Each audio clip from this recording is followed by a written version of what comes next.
You are watching News 41 Network. Corona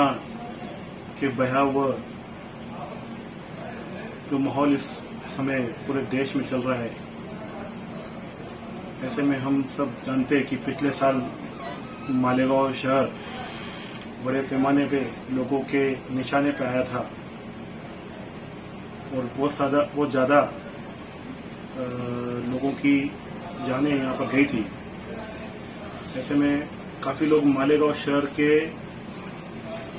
management पर सवाल निशान लगा रहे थे,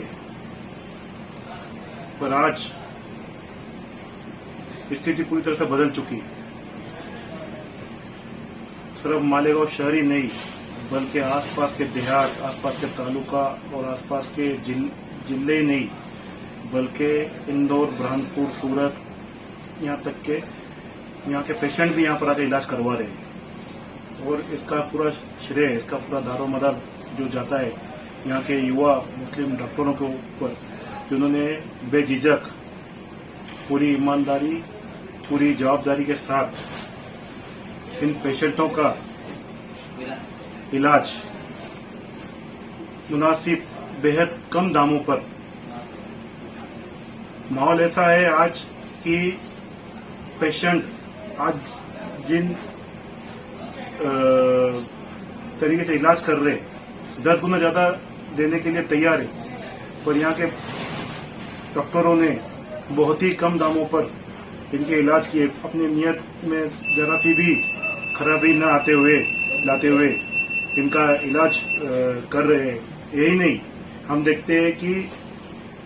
अपने पड़ोस के लोग कोरोना बाधित को करीब जाने को डरते हैं, पर हम देखते हैं हमारे मोहल्लों में जहां पर पेशेंट जा रहे डॉक्टरों के पास, वो मोहल्ले वाले भी उन पेशेंट्स का खिदमत कर रहे हैं, खुद रोजा रखकर उनकी चाय पानी की व्यवस्था कर रहे हैं। ये जो एकता और भाईचारे का माहौल मालेगांव शहर में बना है, मुझे यकीनन मालेगांव शहर का वासी होने में फक्र महसूस होता है। और मैं उम्मीद करता हूं जल्दी मालेगांव शहर पूरे हिंदुस्तान में एक रोल मॉडल के रूप में, भाईचारे के रोल मॉडल के रूप में बहुत जल्द सामने आएगा और मालेगांव शहर हिंदू मुस्लिम भाईचारे का जो एक दौर हुआ करता था हमारा, फिर से वो दौर फिर से वापस आएगा। सर, इससे फ्रंट लाइन पे काम कर रहे थे जैसे डॉक्टर, पत्रकार और जो पुलिस इंतजामिया के एहकार, इनको आपने अवार्ड वगैरह कुछ दिया था इसे, तो इस ताल्लुक से अगर हालात सुधरते हैं तो आपका ऐसा कुछ प्रोग्राम है क्या? यकीनन हम लोग जिन भी हमारे डॉक्टर भाइयों ने, हमारे पत्रकारों ने, हमारे प्रशासन से संबंधित और हमारे पुलिस डिपार्टमेंट के जो भी हमारे अफसरों ने इस कोरोना काल में लोगों की तकलीफें कम की है, लोगों का डर कम किया है, लोगों की जानें बचाई है, उनका यकीनन उनका जो सत्कार है, हर नागरिक की जवाबदारी बनती है कि उनकी हौसला अफजाई करे, ताकि आइंदा भी कोई ऐसी कोई बात हो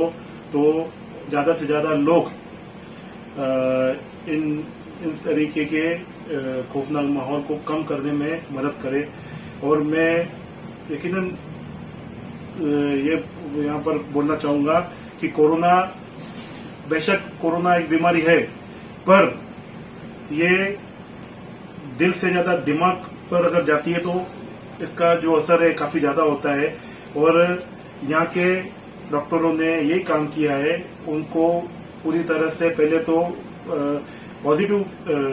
सोच उनकी पॉजिटिव की है, फिर इलाज किया है। और यही वजह है कि यहाँ पर मालेगांव शहर में डेथ रेशियो बहुत कम होते जा रहा है और पॉजिटिव पेशेंट भी बहुत कम होते जा रहे हैं।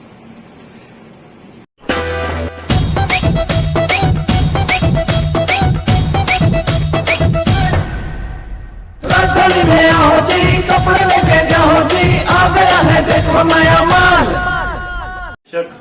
ईद उल फितर एक पूरे हिंदुस्तान का काफी महत्वपूर्ण त्योहार माना जाता है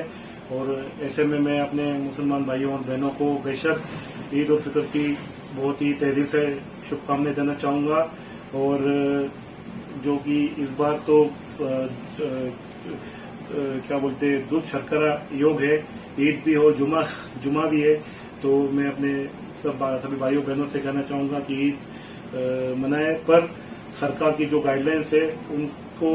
ख्याल में रखते हुए ये त्योहार मनाया जाए, ताकि ये जो कठिन परिस्थिति इस देश पर आई हुई है वो ज्यादा दिन तक न रहे। हम ऐसे एक होकर लड़ते रहेंगे तो कठिन से कठिन जो हमारे ऊपर मुसीबत आएंगी, एक होकर लड़ेंगे तो उसको ऊपर हम लोग अवश्य निश्चित तौर पर हम उसके ऊपर जीत दर्ज कर पाएंगे। शुक्रिया।